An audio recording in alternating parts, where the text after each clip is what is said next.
Hi friends, welcome back to my channel. ನೀವೆಲ್ಲರೂ ಚೆನ್ನಾಗಿದ್ದೀರಾ ಅನ್ಕೋತೀನಿ. ನಾನು ಕೂಡ ತುಂಬಾ ಚೆನ್ನಾಗಿದ್ದೀನಿ. ಇವತ್ತಿನ ನನ್ನ ವೀಡಿಯೋನಲ್ಲಿ ಸ್ಟ್ರೆಚ್ ಮಾರ್ಕ್ಸ್ ಬಗ್ಗೆ ತಿಳಿಸ್ಕೊಡ್ತಿದ್ದೀನಿ. ಸ್ಟ್ರೆಚ್ ಮಾರ್ಕ್ಸ್ ಬಗ್ಗೆ ವೀಡಿಯೋ ಕಂಟಿನ್ಯೂ ಮಾಡೋದಕ್ಕೂ ಮುಂಚೆ ಯಾರೆಲ್ಲ ನನ್ನ ಚಾನಲ್ನ ಮೊದಲನೇ ಬಾರಿ ನೋಡ್ತಾ ಇದ್ದೀರೋ ಅವರೆಲ್ಲ ದಯವಿಟ್ಟು ಸಬ್ಸ್ಕ್ರೈಬ್ ಮಾಡಿ, ಹಾಗೆ ಪಕ್ಕದಲ್ಲಿ ಕಾಣುವ ಬೆಲ್ ಐಕಾನ್ನ ಪ್ರೆಸ್ ಮಾಡೋದನ್ನು ಮರಿಬೇಡಿ. ಪಕ್ಕದಲ್ಲಿ ಬೆಲ್ ಐಕಾನ್ ಕ್ಲಿಕ್ ಮಾಡಬೇಕಿದ್ರೆ ನಿಮಗೆ ಆಲ್ ಆಪ್ಷನ್ ಸಿಗುತ್ತೆ. ಆಲ್ ಆಪ್ಷನ್ ನೀವು ಕ್ಲಿಕ್ ಮಾಡೋದ್ರಿಂದ ನಾನು ಅಪ್ಲೋಡ್ ಮಾಡೋ ಪ್ರತಿ ಒಂದು ವೀಡಿಯೋ ನೋಟಿಫಿಕೇಷನ್ಸ್ ನಿಮಗೆ ಸಿಗುತ್ತೆ. ನೀವು ಆ ಕೂಡಲೇ ನಾನು ಅಪ್ಲೋಡ್ ಮಾಡೋ ಪ್ರತಿ ಒಂದು ವೀಡಿಯೋಸ್ನು ನೀವು ನೋಡ್ಬೋದು. ಎಸ್ ಫ್ರೆಂಡ್ಸ್, ಈ ಒಂದು ವಿಡಿಯೋನಲ್ಲಿ ಸ್ಟ್ರೆಚ್ ಮಾರ್ಕ್ಸ್ ಬಗ್ಗೆ ತಿಳಿಸ್ಕೊಡ್ತೀನಿ ಅಂತ ಹೇಳಿದ್ದೆ. ನಾನು ಕೂಡ ಈ ಒಂದು ಸ್ಟ್ರೆಚ್ ಮಾರ್ಕ್ಸ್ ಬಗ್ಗೆ ಸ್ವಲ್ಪ ಒಂದಷ್ಟು ರಿಸರ್ಚ್ ಮಾಡಿ, ಒಂದಷ್ಟು ವೆಬ್ಸೈಟ್ಸ್ನ ನೋಡಿ, ಹಾಗೆ ಕೆಲವೊಂದಷ್ಟು ಡಾಕ್ಟರ್ಸ್ ವೀಡಿಯೋಸ್ನ ನೋಡಿ ಸ್ಟ್ರೆಚ್ ಮಾರ್ಕ್ಸ್ ಬಗ್ಗೆ ನಾನು ಕೂಡ ಅರ್ಥ ಮಾಡಿಕೊಂಡು ಈ ಒಂದು ವಿಡಿಯೋನ ಮಾಡ್ತಾಯಿದ್ದೀನಿ.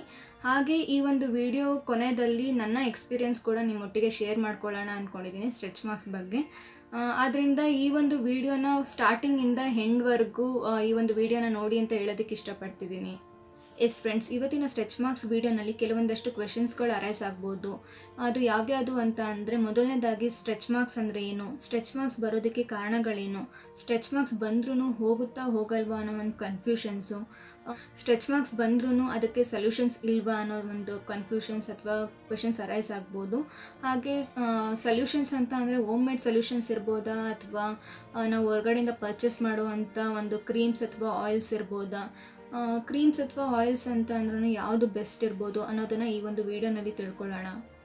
ಎಸ್ ಫ್ರೆಂಡ್ಸ್, ಮೊದಲನೇದಾಗಿ ನಾವು ಸ್ಟ್ರೆಚ್ ಮಾರ್ಕ್ಸ್ ಅಂದರೆ ಏನು ಅಂತ ತಿಳ್ಕೊಳ್ಳೋಣ. ಸ್ಟ್ರೆಚ್ ಮಾರ್ಕ್ಸ್ ಅಂತ ಅಂದರೆ ನಮ್ಮ ಲೋವರ್ ಅಬ್ಡೋಮಿನಲ್ ಮೇಲೆ ಆಗಿರ್ಬೋದು, ಅಥವಾ ಥೈ ರೀಜನ್ ಮೇಲೆ ಆಗಿರ್ಬೋದು, ಅಥವಾ ಅಂಡರ್ ಆರ್ಮ್ಸ್ ಹತ್ರ ಇರ್ಬೋದು. ನಮಗೆ ಒಂಥರ ಗೆರೆ ಗೆರೆ ಥರ ಕಾಣಿಸುತ್ತೆ. ಆ ಗೆರೆ ಗೆರೆ ಥರ ಬರೋದನ್ನೇ ನಾವು ಸ್ಟ್ರೆಚ್ ಮಾರ್ಕ್ಸ್ ಅಂತ ಕರೆಯೋದು.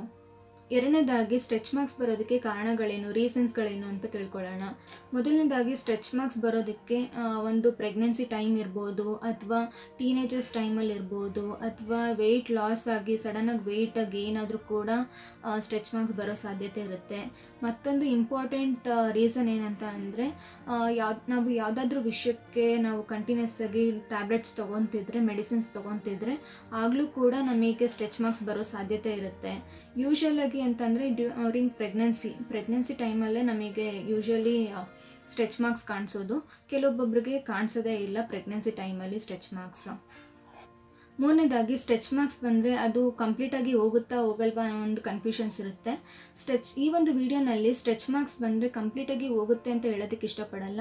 ಬಟ್ ಅದು ಕಲರ್ ಮಾರ್ಕ್ಸ್ ಏನಾಗಿರುತ್ತೆ, ಸ್ಟ್ರೆಚ್ ಮಾರ್ಕ್ಸ್ ಏನಿರುತ್ತೆ ಅದರ ಕಲರ್ ಫೇಡ್ ಆಗೋ ಚಾನ್ಸಸ್ ಇರುತ್ತೆ, ಕಡಿಮೆ ಆಗೋ ಚಾನ್ಸಸ್ ಇರುತ್ತೆ ಹೊರತು ಕಂಪ್ಲೀಟಾಗಿ ಹೋಗುತ್ತೆ ಅಂತ ಹೇಳೋದಕ್ಕಾಗಲ್ಲ.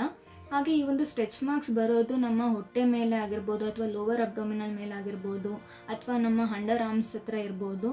ಈ ಒಂದು ಸ್ಟ್ರೆಚ್ ಮಾರ್ಕ್ಸ್ ಕಾಣಿಸ್ಕೊಳ್ಳೋ ಸಾಧ್ಯತೆ ಇರುತ್ತೆ. ಹಾಗೆಯೇ ಬರೀ ನಮ್ಮ ಪ್ರೆಗ್ನೆನ್ಸಿ ಟೈಮಲ್ಲಿ ಅಂತ ಅಲ್ಲ, ಹಾಗೆಯೇ ಸಡನ್ನಾಗಿ ವೆಯ್ಟ್ ಗೇನ್ ಆಗ್ಬೋದು, ಸಡನ್ನಾಗಿ ವೆಯ್ಟ್ ಲಾಸ್ ಆಗೋವಂಥ ಟೈಮಲ್ಲಿರ್ಬೋದು. ಅಂಥ ಟೈಮಲ್ಲಿ ಈ ಒಂದು ಸ್ಟ್ರೆಚ್ ಮಾರ್ಕ್ಸ್ ಕಾಣಿಸ್ಕೊಳ್ಳೋ ಸಾಧ್ಯತೆ ಇರುತ್ತೆ. ಹಾಗೆ ಈ ಒಂದು ವಿಡಿಯೋನಲ್ಲಿ ಕಂಪ್ಲೀಟಾಗಿ ಸ್ಟ್ರೆಚ್ ಮಾರ್ಕ್ಸ್ ಹೋಗುತ್ತೆ ಅಂತ ಹೇಳೋದಕ್ಕೆ ಇಷ್ಟಪಡಲ್ಲ. ಸ್ಟ್ರೆಚ್ ಮಾರ್ಕ್ಸ್ ಕಲರ್ ಏನಿರುತ್ತೆ ಅದು ರೆಡ್ಯೂಸ್ ಆಗೋ ಚಾನ್ಸಸ್ ಇರುತ್ತೆ, ಫೇಡ್ ಆಗೋ ಚಾನ್ಸಸ್ ಇರುತ್ತೆ ಅಂತ ಹೇಳೋದಕ್ಕೆ ಇಷ್ಟಪಡ್ತೀನಿ. ಹಾಗೆ ಈ ಒಂದು ಸ್ಟ್ರೆಚ್ ಮಾರ್ಕ್ಸ್ ಕಂಪ್ಲೀಟಾಗಿ ಹೋಗಬೇಕು ಅಂತ ಅಂದರೆ ಅದು ತುಂಬ ವರ್ಷನೇ ತಗೊಳುತ್ತೆ. ನಾಲ್ಕನೇದಾಗಿ ಸ್ಟ್ರೆಚ್ ಮಾರ್ಕ್ಸ್ಗೆ ಇರುವಂಥ ಸೊಲ್ಯೂಷನ್ಸ್, ಅದು ಹೋಮ್ ಮೇಡ್ ಸೊಲ್ಯೂಷನ್ಸ್ ಆಗಿರ್ಬೋದು, ಅಥವಾ ಹೊರಗಡೆ ನಾವು ಪರ್ಚೇಸ್ ಮಾಡುವಂಥ ಕ್ರೀಮ್ಸ್ ಅಥವಾ ಆಯಿಲ್ಸ್ ಆಗಿರ್ಬೋದು. ಮೊದಲನೇದಾಗಿ ಯಾರಿಗೆ ಹೊರಗಡೆ ಹೋಗಿ ಆಯಿಲ್ಸ್ ಅಥವಾ ಕ್ರೀಮ್ಸ್ನ ಪರ್ಚೇಸ್ ಮಾಡೋದಕ್ಕಾಗಲ್ಲ, ನಮಗೆ ಹೋಮ್ ಮೇಡೇ ಇರಬೇಕು, ಹೋಮ್ ಮೇಡ್ ರೆಮಿಡೀಸೇ ಬೇಕು ಅಂತ ಅನ್ನೋರಿಗೆ ಒಂದಷ್ಟು 5 ಥರ ಒಂದು ರೆಮಿಡೀಸ್ ಇದೆ. ಆ ಒಂದು 5 ಥರ ರೆಮಿಡೀಸ್ನ ಈ ಒಂದು ವಿಡಿಯೋನಲ್ಲಿ ತಿಳಿಸ್ಕೊಡ್ತಿದ್ದೀನಿ. ಮೊದಲನೇದಾಗಿ ಸ್ಟ್ರೆಚ್ ಮಾರ್ಕ್ಸ್ ಇರೋವಂಥ ಪ್ಲೇಸ್ನ ಹೈಡ್ರೇಟ್ ಮಾಡ್ಕೊಳ್ಳೋದು ಅಂತ ಅಂದರೆ ಮಾಯ್ಶ್ಚರೈಸ್ ಮಾಡ್ಕೊಳ್ಳೋದು. ಮಾಯ್ಶ್ಚರೈಸ್ ನಾವು ಯಾವುದರಿಂದ ಮಾಡ್ಕೊಳ್ಬೋದು ಅಂತ ಅಂದರೆ, ನಮ್ಮ ಹತ್ರ ಇರುವಂಥ ಬಾಡಿ ಲೋಷನ್ಸ್, ನಾವು ಯಾವುದೇ ಯೂಸ್ ಮಾಡುವಂಥ ಬಾಡಿ ಲೋಷನ್ಸ್ ಆಗಿರ್ಬೋದು, ಆ ಬಾಡಿ ಲೋಷನ್ಸ್ನ ಯೂಸ್ ಮಾಡಿ ನಾವು ಆ ಸ್ಟ್ರೆಚ್ ಮಾರ್ಕ್ಸ್ ಆಗಿರೋ ಪ್ಲೇಸ್ನ ನಾವು ಹೈಡ್ರೇಟ್ ಮಾಡ್ಕೊಳ್ಬೇಕು. ಎರಡನೇದಾಗಿ ಕೊಕೊನಟ್ ಆಯಿಲ್ನ ಯೂಸ್ ಮಾಡ್ಕೊಳ್ಳೋದು. ಕೊಕೊನಟ್ ಆಯಿಲ್ನ ನಾವು ನಮ್ಮ ಯಾವ ಪ್ಲೇಸಿಗೆ ಅದು ಸ್ಟ್ರೆಚ್ ಮಾರ್ಕ್ಸ್ ಆಗಿರುತ್ತೆ, ಸ್ಟ್ರೆಚ್ ಮಾರ್ಕ್ಸ್ ಆಗಿರುವಂಥ ಪ್ಲೇಸಿಗೆ ನಾವು ಕೊಕೊನಟ್ ಆಯಿಲ್ನ ಯೂಸ್ ಮಾಡಿಕೊಂಡು ಮಸಾಜ್ ಮಾಡ್ಕೊಳ್ಬೇಕಾಗುತ್ತೆ. ಈ ಒಂದು ಮಸಾಜ್ ಮಾಡ್ಕೊಳ್ಳೋದ್ರಿಂದ ಕೂಡ ನಮ್ಮ ಸ್ಟ್ರೆಚ್ ಮಾರ್ಕ್ಸ್ ಕಲರ್ನೆಸ್ ಏನಿರುತ್ತೆ ಅದನ್ನು ಫೇಡ್ ಆಗೋ ಚಾನ್ಸಸ್ ಇರುತ್ತೆ. ಮೂರನೇದಾಗಿ ಶುಗರ್ ಮತ್ತು ಕೊಕೊನಟ್ ಆಯಿಲ್ ಸ್ಕ್ರಬ್ಬರ್. ಈ ಒಂದು ಸ್ಕ್ರಬ್ಬಿಂಗ್ನ ನಾವು ವಾರದಲ್ಲಿ ವೀಕಲ್ಲಿ 2 ಅಥವಾ 3 ಸತಿ ಮಾಡ್ಕೊಳ್ಬೇಕಾಗುತ್ತೆ ನಮ್ಮ ಸ್ಟ್ರೆಚ್ ಮಾರ್ಕ್ಸ್ ಮೇಲೆ. ಹಾಗೆ ಸ್ಟ್ರೆಚ್ ಮಾರ್ಕ್ಸ್ ಮೇಲೆ ಈ ಒಂದು ಸ್ಕ್ರಬ್ಬಿಂಗ್ ಮಾಡ್ಕೊಂಡಿದ ನಂತರ ವಾಶ್ ಮಾಡ್ಕೊಳ್ಬೇಕಾಗುತ್ತೆ. ಹಾಗೆ ಅದನ್ನು ಆ ಪ್ಲೇಸ್ ಸ್ಟ್ರೆಚ್ ಮಾರ್ಕ್ಸ್ ಏನಾಗಿರುತ್ತೆ ಆ ಪ್ಲೇಸ್ನ ಡ್ರೈ ಮಾಡ್ಕೊಳ್ಬೇಕಾಗುತ್ತೆ. ಡ್ರೈ ಮಾಡ್ಕೊಂಡಿದ ನಂತರ ನಾವು ಆ ಪ್ಲೇಸ್ನ ಮಸಾಜ್ ಮಾಡ್ಕೊಳ್ಬೇಕಾಗುತ್ತೆ. ಮಸಾಜ್ ಮಾಡ್ಕೊಳ್ಳೋದಕ್ಕೆ ನಾವು ಯೂಸ್ ಮಾಡಬೇಕಾಗಿರುವಂಥದ್ದು ಆಲಿವ್ ಆಯಿಲ್ ಅಥವಾ ಕೊಕೊನಟ್ ಆಯಿಲ್ ಆಗಿರ್ಬೋದು, ಅಥವಾ ವಿಟಮಿನ್ ಇ ಕ್ಯಾಪ್ಸೂಲ್ಸ್ ಕೂಡ ನಾವು ಯೂಸ್ ಮಾಡ್ಬೋದು ಮಸಾಜ್ ಮಾಡೋದಕ್ಕೆ. ಈ ಒಂದು ಆಯಿಲ್ಸ್ನ ಯೂಸ್ ಮಾಡಿಕೊಂಡು 5 ಮಿನಿಟ್ಸ್ ಮಸಾಜ್ ಮಾಡಬೇಕಾಗುತ್ತೆ. ನಾಲ್ಕನೇದಾಗಿ aloe vera gel. Aloe vera gel use ಮಾಡೋದ್ರಿಂದ ಸ್ಟ್ರೆಚ್ ಮಾರ್ಕ್ಸ್ ಕಲರ್ನ ಫೇಡ್ ರೆಡ್ಯೂಸ್ ಮಾಡ್ಬೋದು. ಹಾಗೆ ನಮ್ಮೆಲ್ಲರಿಗೂ ಗೊತ್ತು ಅಲೋವೆರಾ ಜೆಲ್ ನಮಗೆ ತುಂಬ ರೀತಿಯಲ್ಲಿ ನಮಗೆ ಒಳ್ಳೆ ಸಕ್ಸಸ್ಫುಲ್ ರಿಸಲ್ಟ್ ಕೊಡುತ್ತೆ ಅನ್ನೋದು. ಅದು ಸ್ಕಿನ್ ಕೇರೇ ಆಗಿರ್ಬೋದು ಮತ್ತು ಬೇರೆ ಥರ ಯಾವುದೇ ಕಾಯಿಲೆ ಇರ್ಬೋದು, ಅಲೋವೆರಾ ಜೆಲ್ ತುಂಬಾ ಒಳ್ಳೆಯದು ಅಂತ ಹೇಳೋದಕ್ಕೆ ಇಷ್ಟಪಡ್ತೀನಿ. ಒಂದು ಒಳ್ಳೆ ರಿಸಲ್ಟ್ಸ್ ಕೊಡುತ್ತೆ ನಮಗೆ. ಹಾಗೆಯೇ ನಾವು ಈ ಒಂದು ಜೆಲ್ನ ಅಪ್ಲೈ ಮಾಡಬೇಕಿದ್ರೆ ನಮ್ಮ ಸ್ಟ್ರೆಚ್ ಮಾರ್ಕ್ಸ್ ಮೇಲೆ ನಾನು 3rd ಪಾಯಿಂಟಲ್ಲಿ ಏನು ಹೇಳಿದೆ, ಶುಗರ್ ಮತ್ತು ಕೊಕೊನಟ್ ಆಯಿಲ್ ಸ್ಕ್ರಬ್, ಆ ಸ್ಕ್ರಬ್ ಮಾಡ್ಕೊಂಡು ಆಗಿದ ನಂತರ ನಾವು ಈ ಒಂದು ಅಲೋವೆರಾ ಜೆಲ್ನ ಅಪ್ಲೈ ಮಾಡಬೇಕಾಗುತ್ತೆ. 5ನೇದಾಗಿ ಕೋಕೋ ಬಟರ್ ಅಥವಾ ಶಿಯಾ ಬಟರ್ ಕೂಡ ನಾವು ಯೂಸ್ ಮಾಡಿ ನಮ್ಮ ಸ್ಟ್ರೆಚ್ ಮಾರ್ಕ್ಸ್ ಕಲರ್ನ ಫೇಡ್ನ ರೆಡ್ಯೂಸ್ ಮಾಡ್ಬೋದು. ಕೋಕೋ ಬಟರ್ ಅಥವಾ ಶಿಯಾ ಬಟರ್ನ ಯೂಸ್ ಮಾಡೋದಕ್ಕೂ ಮುಂಚೆ, ಅಪ್ಲೈ ಮಾಡೋದಕ್ಕೂ ಮುಂಚೆ ನಾನು 3rd ಪಾಯಿಂಟಲ್ಲಿ ಏನು ಹೇಳಿದ್ದೆ, ಶುಗರ್ ಮತ್ತು ಕೊಕೊನಟ್ ಆಯಿಲ್ ಆ ಸ್ಕ್ರಬ್ಬಿಂಗ್ನ ಮಾಡಿಕೊಂಡು ನಂತರ ಈ ಒಂದು ಕೋಕೋ ಬಟರ್ ಅಥವಾ ಶಿಯಾ ಬಟರ್ನ ಅಪ್ಲೈ ಮಾಡ್ಕೊಳ್ಬೋದು. ಎಸ್ ಫ್ರೆಂಡ್ಸ್, ಇದಿಷ್ಟು ಹೋಮ್ ಮೇಡ್ ರೆಮಿಡಿ. ನೀವು ಕೂಡ ಮನೆಯಲ್ಲಿ ಟ್ರೈ ಮಾಡ್ಬೋದು. ಯಾರಿಗೆ ಕ್ರೀಮ್ಸ್ ಅಥವಾ ಆಯಿಲ್ಸ್ನ ಹಚ್ಚಿ ಸ್ಟ್ರೆಚ್ ಮಾರ್ಕ್ಸ್ನ ಹೋಗಿಸ್ಕೊಳ್ಳೋದಕ್ಕೆ ಇಷ್ಟ ಆಗಲ್ವೋ ಅವರು ಈ ಒಂದು ಹೋಮ್ ಮೇಡ್ ರೆಮಿಡಿನ ಟ್ರೈ ಮಾಡ್ಬೋದು ಅಂತ ಹೇಳೋದಕ್ಕೆ ಇಷ್ಟಪಡ್ತೀನಿ. ಸೊ ನಿಮ್ಮ ಸ್ಟ್ರೆಚ್ ಮಾರ್ಕ್ಸ್ ಕಲರ್ನ ಫೇಡ್ ಮಾಡ್ಬೋದು ಈ ಒಂದು ರೆಮಿಡಿನ ಯೂಸ್ ಮಾಡಿ. ನೆಕ್ಸ್ಟ್ ಬಂದು ನಮಗೆ ಹೋಮ್ ಮೇಡ್ ರೆಮಿಡಿ ಬೇಡ, ನಮಗೆ ಮನೆಯಲ್ಲಿ ಟೈಮ್ ಇಲ್ಲ ಹೋಮ್ ಮೇಡ್ ರೆಮಿಡೀಸ್ನ ತಯಾರು ಮಾಡ್ಕೊಳ್ಳೋದಕ್ಕೆ ಅನ್ನೋರು, ನಾವು ಔಟ್ಸೈಡ್ ಪರ್ಚೇಸ್ ಮಾಡ್ತೀವಿ, ಕ್ರೀಮ್ಸ್ ಅಥವಾ ಆಯಿಲ್ಸ್ನ ಪರ್ಚೇಸ್ ಮಾಡ್ತೀವಿ ಅನ್ನೋರು, ನಾನು ಸಜೆಸ್ಟ್ ಮಾಡುವಂಥ ಒಂದು 3 ಕ್ರೀಮ್ಸ್ ಅಥವಾ ಆಯಿಲ್ಸ್ ಅಂತ ಅಂದರೆ ಮೆಡರ್ಮಾ ಅಂತ ಒಂದು ಸಿಗುತ್ತೆ, ಅದು ಕೂಡ ಕ್ರೀಮ್ ನೀವು ಹಚ್ಬೋದು. ಹಾಗೆ ಬಯೋ ಆಯಿಲ್ ಅಂತ ಸಿಗುತ್ತೆ, ತುಂಬಾ ಒಂದು ಬೆಸ್ಟ್ ಆಯಿಲ್ ಅಂತಲೇ ಹೇಳೋದಕ್ಕೆ ಇಷ್ಟಪಡ್ತೀನಿ. ಎಲ್ಲ ಆನ್ಲೈನ್ ಶಾಪಿಂಗ್ಸಲ್ಲೂ ನಿಮಗೆ ಅವೈಲಬಿಲಿಟಿ ಇದೆ. ಫ್ಲಿಪ್ಕಾರ್ಟ್ ಆಗಿರ್ಬೋದು, ಅಮೆಝಾನ್ ಆಗಿರ್ಬೋದು ಸಿಗುತ್ತೆ. ಹಾಗೆ ಆಲ್ಮಂಡ್ ಆಯಿಲ್ ಕೂಡ ಸಿಗುತ್ತೆ. ಆಲ್ಮಂಡ್ ಆಯಿಲ್ ಕೂಡ ಯೂಸ್ ಮಾಡಿ ನಿಮ್ಮ ಸ್ಟ್ರೆಚ್ ಮಾರ್ಕ್ಸ್ ಕಲರ್ ಏನಿರುತ್ತೆ ಅದನ್ನು ಫೇಡ್ ಮಾಡ್ಕೊಳ್ಳೋದಕ್ಕೆ ಹೆಲ್ಪ್ ಮಾಡುತ್ತೆ. ಹಾಗೆ 5ನೇದಾಗಿ ನಾವು ಔಟ್ಸೈಡ್ ಪರ್ಚೇಸ್ ಮಾಡುವಂಥ ಯಾವುದು ಬೆಸ್ಟ್ ಕ್ರೀಮ್ ಆಗಿರ್ಬೋದು, ಯಾವುದು ಆಯಿಲ್ಸ್ ಆಗಿರ್ಬೋದು ಅನ್ನೋದು ಒಂದು ಮೈಂಡಲ್ಲಿರುತ್ತೆ. ನಾನು ಸಜೆಸ್ಟ್ ಮಾಡೋದು ಬಯೋ ಆಯಿಲ್ ಪರ್ಚೇಸ್ ಮಾಡಿ, ತುಂಬಾ ಚೆನ್ನಾಗಿರುತ್ತೆ ಅಂತ ಹೇಳೋದಕ್ಕೆ ಇಷ್ಟಪಡ್ತೀನಿ.